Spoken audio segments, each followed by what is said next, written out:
Hello दोस्तों, हिंदी की आशा channel में आपका स्वागत है। आज की हमारी कहानी है बीरबल की खिचड़ी। एक बार की बात है, ठंड के मौसम में बादशाह अकबर और बीरबल तालाब के पास घूम रहे थे। बादशाह अकबर ने अपनी उंगली तालाब के ठंडे पानी में डाल दी। तालाब का पानी इतना ठंडा पानी था कि बादशाह अकबर की उंगली जम गई। बादशाह अकबर ने कहा, मुझे नहीं लगता कि इस कठोर सर्दियों के मौसम में कोई भी व्यक्ति इस तालाब के ठंडे पानी में रात भर खड़ा रह सकेगा। बीरबल ने कहा, आदमी पैसे के लिए किसी भी चुनौती को पूरा कर सकता है।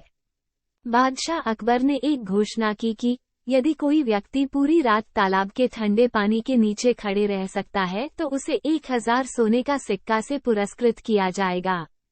कई लोगों ने कोशिश की लेकिन बहुत मुश्किल था इस चुनौती को पार करना। फिर एक गरीब ब्राह्मण ने इस चुनौती को स्वीकार कर लिया, क्योंकि उसे अपनी बेटी की शादी के लिए धन की आवश्यकता थी। गरीब ब्राह्मण ने किसी तरह तालाब के ठंडे पानी में रात बिताई।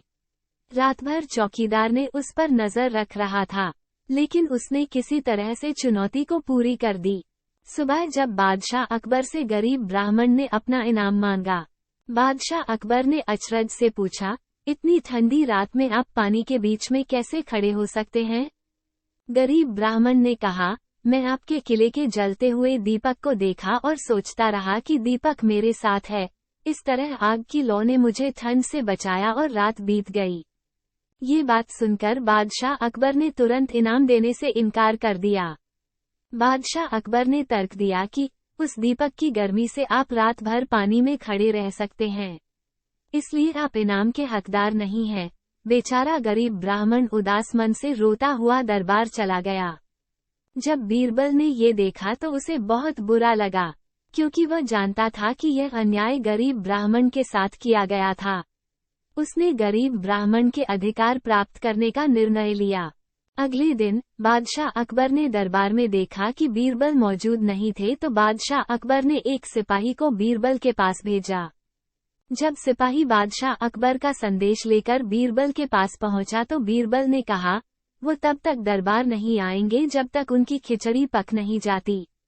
बादशाह अकबर ने लंबे समय तक इंतजार किया और जब बादशाह अकबर को नहीं रहा गया तो वह खुद बीरबल के घर पहुंच गए। बादशाह अकबर ने देखा कि बीरबल ने जानबूझकर खिचड़ी के बर्तन को आग से बहुत दूरी पर लटका दिया। बादशाह अकबर ने कहा, बीरबल तुम मूर्ख हो जो खिचड़ी के बर्तन को इतना ऊंचा बांधा है। आग की गर्मी खिचड़ी के बर्तन तक जाएगी ही नहीं तो खिचड़ी नहीं पकेगी। बीरबल ने कहा, हुजूर, खिचड़ी पक जाएगी, आपको धैर्य रखना चाहिए। इस प्रकार शाम के 2 बज गए और बादशाह अकबर अब लाल पीले हो गए और गुस्से से बोले, बीरबल क्या तुम मेरा मजाक उड़ा रहे हो? तुम समझने में असफल हो। गर्मी जब तक खिचड़ी के बर्तन के पास नहीं पहुंचेगी, खिचड़ी नहीं पकेगी। तब बीरबल ने कहा, हुजूर, यदि इतनी दूर आग से खिचड़ी पक नहीं सकती है तो उस किले की खिड़की पर जलने वाले दीपक से उस गरीब ब्राह्मण को गर्मी और ऊर्जा कैसे मिलेगी? ये सुनकर बादशाह अकबर को तुरंत अपनी गलती का एहसास होता है। अगले दिन वह गरीब ब्राह्मण को बुलाते हैं और उसे 1000 सोना का सिक्का देते हैं। दरबार में बीरबल के गलत निर्णय को सही करने के तरीके की प्रशंसा करते हैं। इस कहानी से हमें सीख मिलती है, हमें कभी किसी के साथ अन्याय नहीं करना चाहिए। धन्यवाद। पढ़ते रहिए, बढ़ते रहिए।